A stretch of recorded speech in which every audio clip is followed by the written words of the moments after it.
오늘은 노아의 삶에 대해서 같이 생각해 보려고 합니다. 특별히 두 가지 주제를 같이 살펴보려고 합니다. 첫 번째는 노아는 하나님께 어떤 은혜를 입고 살았는가라는 것이고요. 두 번째는 하나님의 은혜를 입고 산 노아는 하나님께 어떻게 무엇으로 반응했는가라는 것입니다.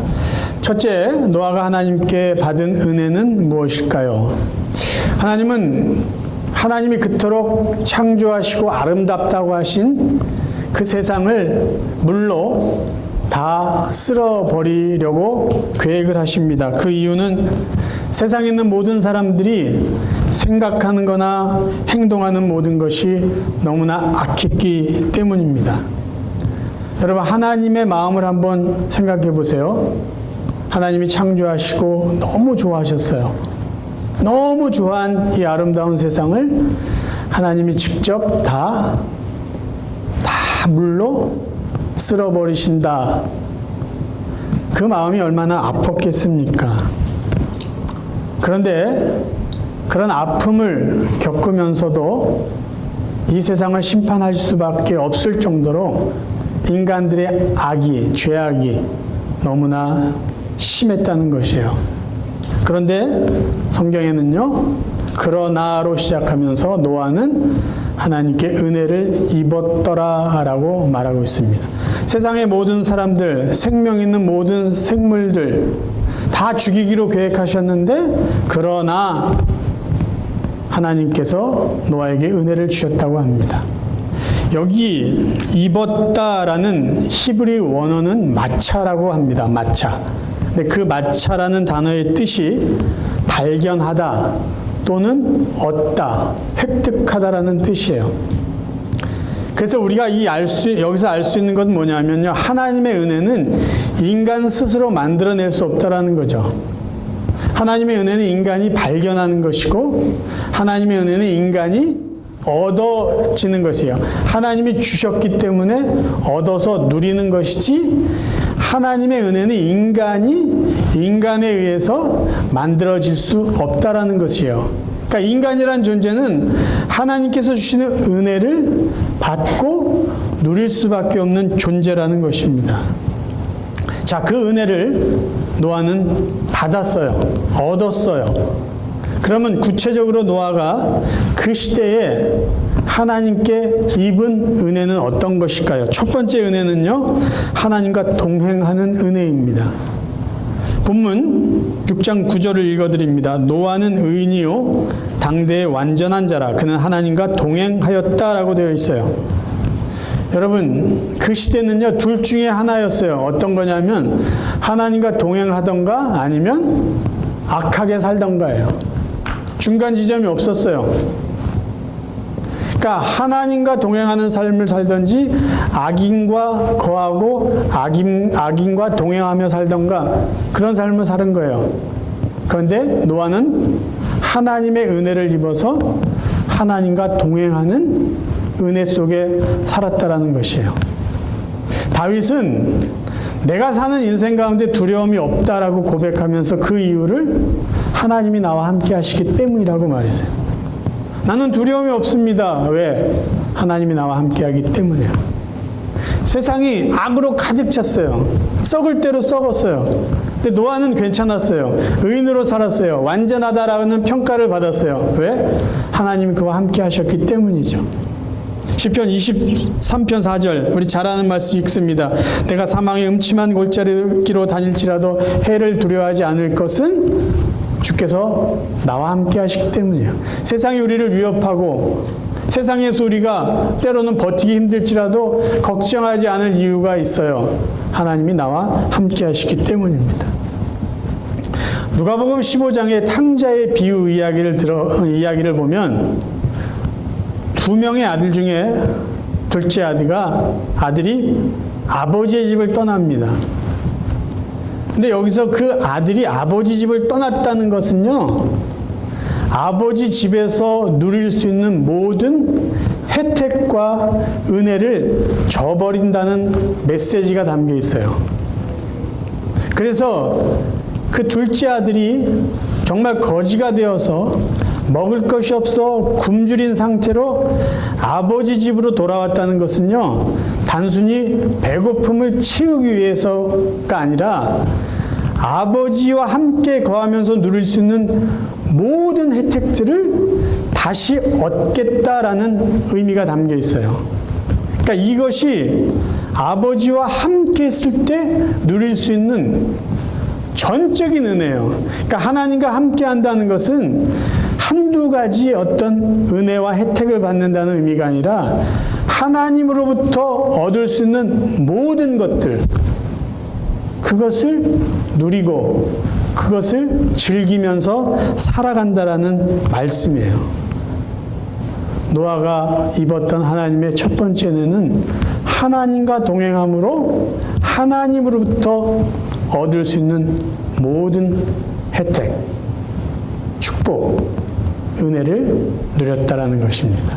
두 번째, 노아가 하나님으로부터 받은 은혜는요, 하나님의 말씀을 들을 수 있는 은혜예요. 천지를 창조하신 하나님이 노아에게 말을 해주세요.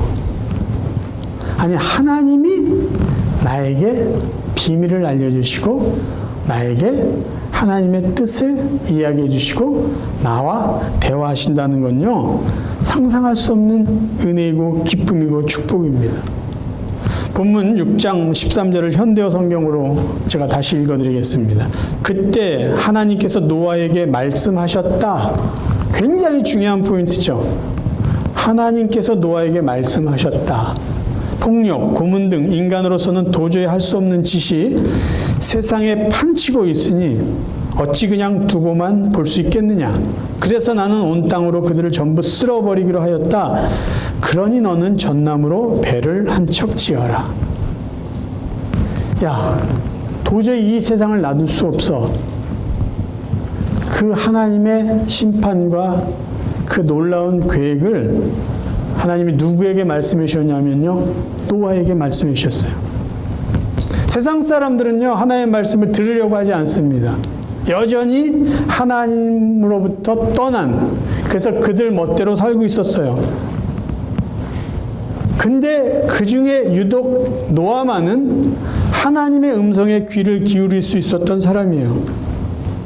하나님의 음성을 들은 게 왜 은혜고 축복일까요? 음성을 들었기 때문에 하나님의 심판을 노아는 준비할 수 있었습니다. 그래서 그는 구원받을 수 있었던 것이에요. 성경에 보면은요, 사무엘 시대는 하나님의 말씀을 듣기 어려운 때라고 기록해주고 있어요. 먼저 본문을 읽어드립니다. 사무엘상 3장 1절. 어린 사무엘은 엘리 밑에서 여호와를 섬겼습니다. 그때에는 여호와께서 사람들에게 직접 말씀하시는 일이 거의 없었습니다. 근데요, 제가 그 사무엘상 쭉 읽어보면서 느끼는 것은 어느 시대건 하나님은 말씀하셨어요. 선지자를 통해서 아니면 직접 말씀하셨어요.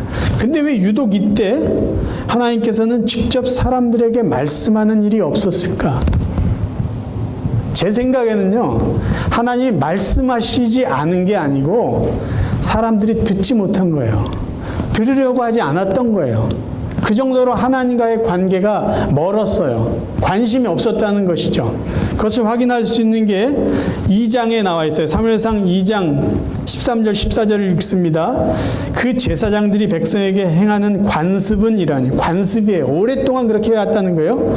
곧 어떤 사람이 제사를 드리고 그 고기를 삶을 때에 제사장의 사환이 손에 세 살 갈고리를 가지고 와서 그것으로 냄비에나 솥에나 큰 솥에나 가마에 찔러 넣어 갈고리에 걸려 나오는 것은 제사장이 자기 것으로 가지되, 무슨 말일까요?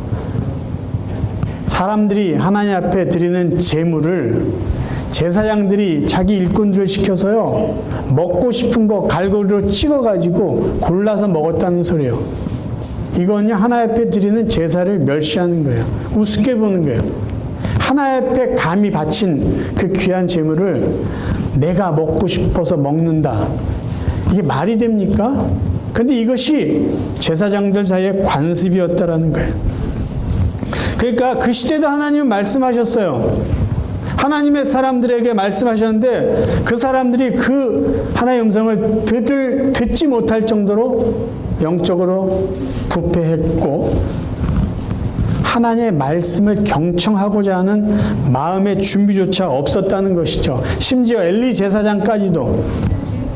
그래서 오죽하면 하나님이요 어린 사무엘에게 직접 말씀하셨겠어요. 저는 오늘 본문을 설교하기 위해서 준비하고 묵상하면서 하나님의 마음이 얼마나 아프셨을까라는 생각을 했어요. 세상을 창조하신 하나님이에요. 그러니까 하나님이 창조한 세상을 다 물로 파괴해버리겠다, 없애버리겠다 그 마음도 하나님 아프셨겠지만 아니 내가 만든 인간들이 나를 무시하는 거예요. 내가 말을 해도 들을 생각을 안 해요. 아니 창조주 하나님이 피조 흘린 인간에게 무시를 당해요. 외면을 당해요. 업신여김을 당해요. 그런데 노아만큼은 하나님께 집중한다는 거예요. 그래서 하나님이 노아에게 위로를 받고 계시다라는 생각을 했어요. 그래도 너는 내 말을 듣는구나. 그래도 너는 내 마음을 알아주는구나. 그래서 그 노아에게 답답한 하나님의 마음을 이야기해 주는 거죠. 그래서 결국 하나님은 노아를 통해서 위로받고 노아에게 특별한 은혜를 허락해 주셨다라는 것입니다. 세 번째 노아가 받은 은혜는요, 그가 세상의 홍수로 멸망당할 때 그와 그의 가족이 생존된 거, 살아난 거 굉장한 은혜예요. 그런데 더 큰 은혜는 뭐냐면요, 하나님은 노아를 통해서 새로운 인류를 시작해 나가십니다. 그렇죠? 그러니까 우리는 아담의 후손입니다 라고 말할 수도 있지만 더 정확하게 표현하면 노아의 후손이라고 말해야 될 거예요. 우리는 노아로부터 다시 시작된 그 후손 중에 한 사람입니다. 세상 인류의, 새로운 인류의 시조가 된 것이 바로 노아가 받은 또 다른 은혜였어요. 자, 그러면 이런 하나님의 은혜를 받고 살고 있는 노아는 하나님 앞에 어떻게 응답했을까요? 무엇으로 반응했을까요? 그 한마디로 말하면 믿음이에요. 히브리서 기자는요, 노아는 믿음으로 하나님께 반응했다, 순종했다라고 이야기해주고 있습니다. 히브리서 11장 7절 세 번역으로 읽어드립니다. 믿음으로 노아는 하나님께서 아직 보이지 않는 일들에 대하여 경고하셨을 때에 하나님을 경외하고 방주를 마련하여 자기 가족을 구원하였습니다. 노아의 믿음은요, 하나님 말씀에 대한 순종이에요. 그러니까 하나님이 말씀하신 것을 그는 믿음으로 반응했는데 그 모습은 순종이었다는 것이죠. 그래서 노아의 이야기를 할 때 믿음이라고 적혀 있는 것을 우리는 읽으면 볼 때 순종이라고 읽고 이해를 하면은 정확합니다. 믿음으로 쓰여진 것을 우리는 순종으로 읽어야 될 것이에요. 그러면 노아의 믿음, 노아의 순종이 구체적으로 무엇이었을까요? 첫 번째는요, 그는 아직 경험해보지 못한 일에 대한 순종을 합니다. 아직 보지도 못한 일들에 대한 순종이에요. 여러분, 노아가 홍수를 경험했습니까? 비가 그렇게 많이 온 거를 경험해 보았을까요? 노아뿐만 아니죠. 그 시대에 살던 사람은요, 홍수가 뭔지 몰랐어요. 그런데 하나님이 홍수를 내릴 거다, 물로 이 세상을 심판할 거다, 그리고 배를 만들려고 하신 거예요. 그때 노아가 살던 지방은 메소포타미아 지역이라고 이렇게 성경학자들이 이야기를 합니다. 그러면 메소포타미아 지역, 노아가 살던 그 지역과 그래도 물이 있고 강이 있고 배가 뜰 만한 그 위치, 티그리스 강이나 유프라테스 강은 노아가 살던 그곳에서부터 500마일 이상 떨어져 있어요. 홍수라는 거 개념이 없는 그 사람에게, 그리고 배를 만들려고 했는데 배가 뜰 수 있는 강은 쫙 500마일 밖에 있는데 아니, 배를 만든다고 합시다. 이 배를 500마일 밖에 어떻게 끌고 갑니까? 아무 개념도 없어요. 방법도 몰라요. 근데 그걸 순종해요. 그리고 노아는 또 황당한 이야기를 들어요. 어마어마하게 큰 배를 만들어 놓고 동물, 암수 한 쌍씩 데려오라고 그래요. 아니면 하나님이 뭐 동물들에게 얘기해서 알아서 배로 들어오라고 그랬겠습니까? 그런 수고를 해야 돼요. 음식도 준비해 놓으라고 그랬어요. 동물하고 함께 사는 거 상상도 못했던 일 아니에요. 그 좁은 공간에서 동물을 먹여? 언제까지? 정해져 있지도 않아요. 경험해보지도 못하고 본 적도 없는 일을 노아는 순종합니다. 만약에 비가 부슬부슬 와요. 이런 거구나. 그때 배를 만들었다면 늦었을 거예요. 그때 순종하는 것은 순종이라고 말하기보다는 상식이라고 말하는 게 더 적절한 표현일 겁니다. 믿음은요, 보이지 않을 때 시작하는 거예요. 믿음은요, 제대로 알지 못할 때 시작하는 게 믿음이에요. 다 알고 시작하는 건요, 믿음이라고 말하지 않습니다. 두 번째, 노아가 보여준 순종은요, 하나님의 말씀이 이루어질 때까지 순종한 거예요. 노아가 순종한 길이는요, 노아의 믿음의 길이와 같다고 보면 됩니다. 성경학자들은 노아가 배를 만든 기간을 120년이라고 봐요. 그 근거가 창세기 6장 3절입니다. 여호와께서 이르시되 나의 영이 영원히 사람과 함께 하지 아니하리니 이는 그들이 육신이 됨이라. 그러나 그들의 날은 120년이 되리라 하시니라. 하나님이 계속 경고를 했어요. 물로 심판할 거다. 내가 이 세상을 쓸어버릴 거다. 너희들 그렇게 살면 안 된다. 노아는 계속 배를 만듭니다. 배를 만듭니다. 그 시대 사람들은요, 도대체 뭘 하고 있는가 생각했을 거예요. 뭘 만든가? 배 모양이 갖춰졌을 때 왜 저런 걸 만든가? 그랬을 거예요. 근데 노아는요, 하나님이 말씀하실 때부터 그 말씀이 성취될 때까지 계속 순종을 해요. 그러니까 노아가 순종한 진정한 가치는 어디서 평가되냐면요, 순종한 길이에서 평가가 돼요. 한두 시간 순종한 게 아니잖아요. 한두 달 순종한 게 아니잖아요. 1년, 2년 순종한 게 아니잖아요. 내가 조금 건강할 때만 순종한 게 아니잖아요. 끝까지예요. 끝까지. 하나님의 말씀이 내 삶을 통해서 드러나고 성취될 때까지. 끝까지예요. 끝까지. 그러니까 노아의 순종은요, 변함이 없는 믿음이었고요, 꾸준한 순종이었다는 것이죠. 끝까지, 끝까지, 끝까지. 내 판단, 내 생각, 내 감정, 주위의 상황, 그랑 상관없이요. 끝까지예요, 끝까지. 하나님의 뜻이 이루어질 그때까지. 세 번째, 노아가 보여준 순종은요, 이해보다 앞선 순종입니다. 하나님이 만들려고 한 그 방주는요, 조종하는 키가 없어요. 우리가 알잖아요. 그 방주는요, 그냥 물에 둥둥 떠 있는 통나무와 같아요. 앞뒤도 없어요. 그러니까 노아는 이 방주를 만들어서 자기가 원하는 대로 갈 수도 없어요. 방향도 없어요. 그냥 하나님 만들려고 했는데 만들다 보니까 이건 배가 아닌 거예요. 그렇죠? 근데 만드는 거예요. 스스로 움직일 수도 없어요. 배 같지도 않은 배를 만들어요. 사람들이 손가락질 했을 거예요. 너 뭐 만드냐? 배 만들어. 근데 보니까 배가 아니에요. 근데 왜 만들어? 하나님이 만들라고 하셨어. 성경을 보면은 노아는 하나님이 만들라고 하는 사이즈, 재료 그대로 만들었다고 기록되어 있습니다. 믿음은 순종이죠. 하나님이 말씀하시면, 하나님이 원하시는 것이면 평가하고 조건 달지 않고 그냥 순종하는 거예요. 따져보고 재보고 이해가 되나 안 되나 그 다음에 결정하는 게 아니죠. 손익 계산을 해서 그래 이게 나에게 충분히 이익이 돼 그 다음에 결정하는 것은 순종이 아니다라는 거예요.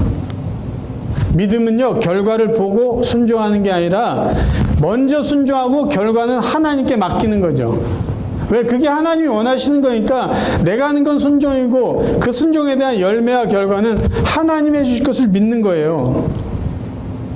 순종은 내가 하는 거고 순종에 대한 열매는 하나님이 주십니다. 예수님이 이런 말씀하셨어요. 먼저 믿어라.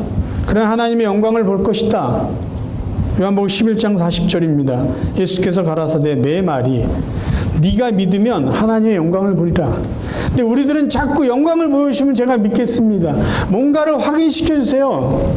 뭔가 저를 설득시켜 주세요. 그럼 제가 믿을게요. 근데 예수님이 말씀하셨어요.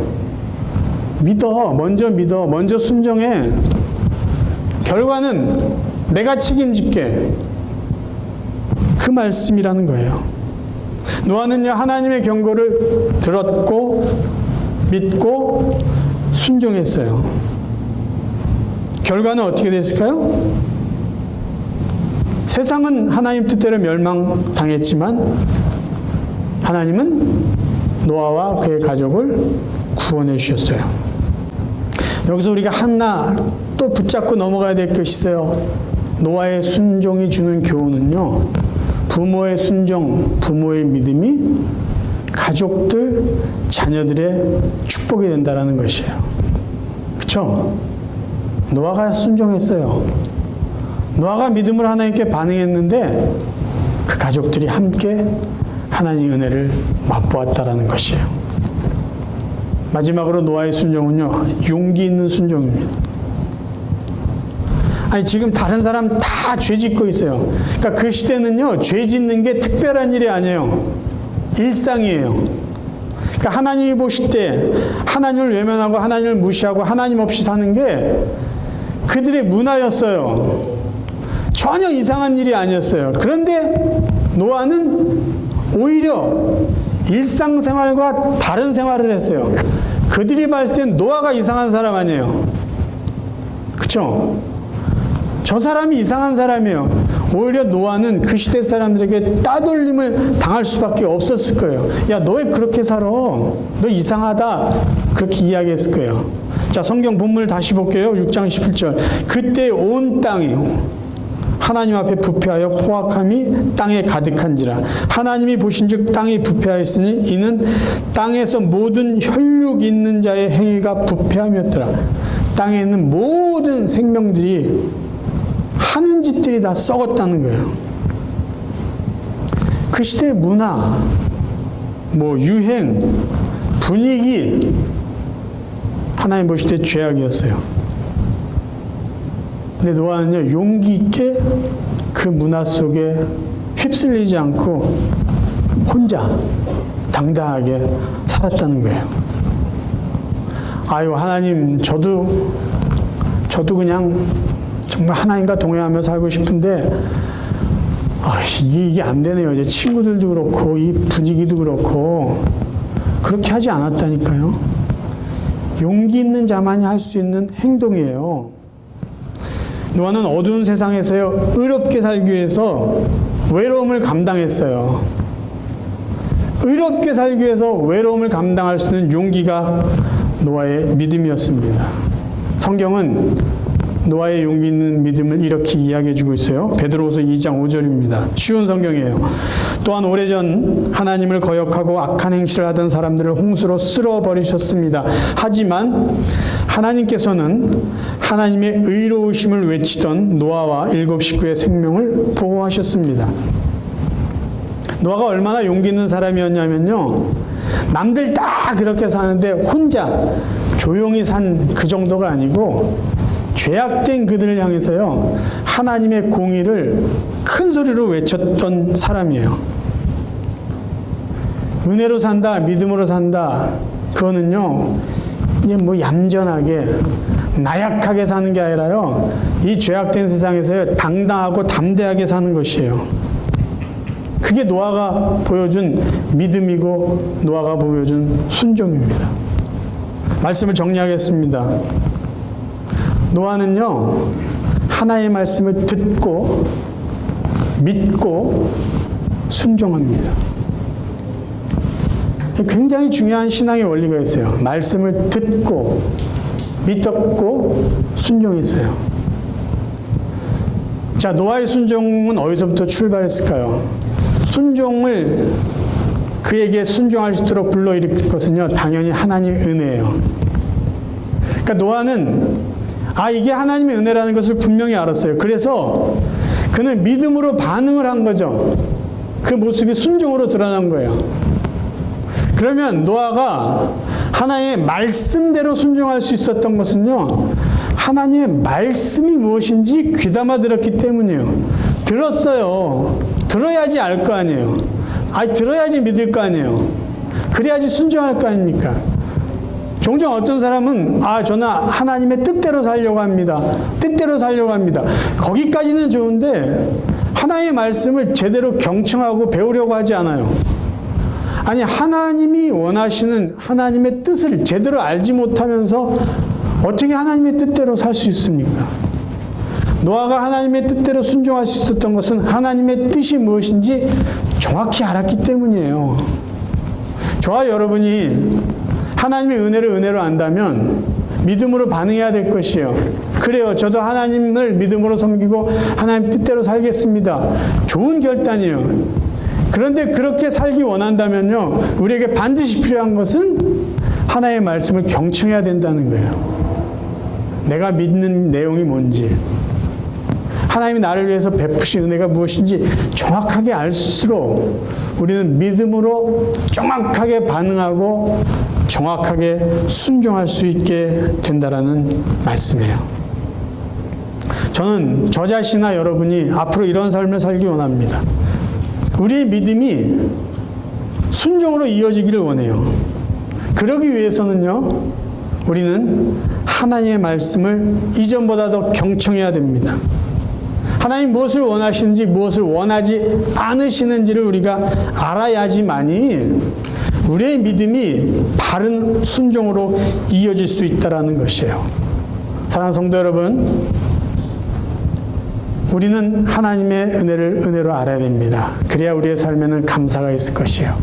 근데 거기에만 머무르지 않기를 원해요. 하나님의 은혜에 우리가 믿음으로 반응하기를 원합니다. 믿음으로 순종하기를 원해요. 그래서 하나님이 지금까지 저와 여러분의 삶 속에 베풀으신 은혜를 우리의 삶을 통해서 보답하며 그렇게 살아가는 우리 복된 성도들이 되시기를 주님의 이름으로 축원합니다. 우리 이 시간 같이 한번 기도하겠습니다. 첫째는요, 하나님의 은혜를 이 시간 감사로 고백할 수 있길 바라요. 하나님, 이것은 너무 감사합니다. 이것 제가 놓치고 왔습니다. 감사로 고백할 수 있길 바라요. 그리고 하나님, 오늘 하나님이 주신 말씀 가지고 내가 이렇게 순종하겠습니다. 내가 이렇게 믿음으로 반응하겠습니다. 우리 새롭게 결단하는 시간 되기를 바랍니다. 함께 기도하겠습니다.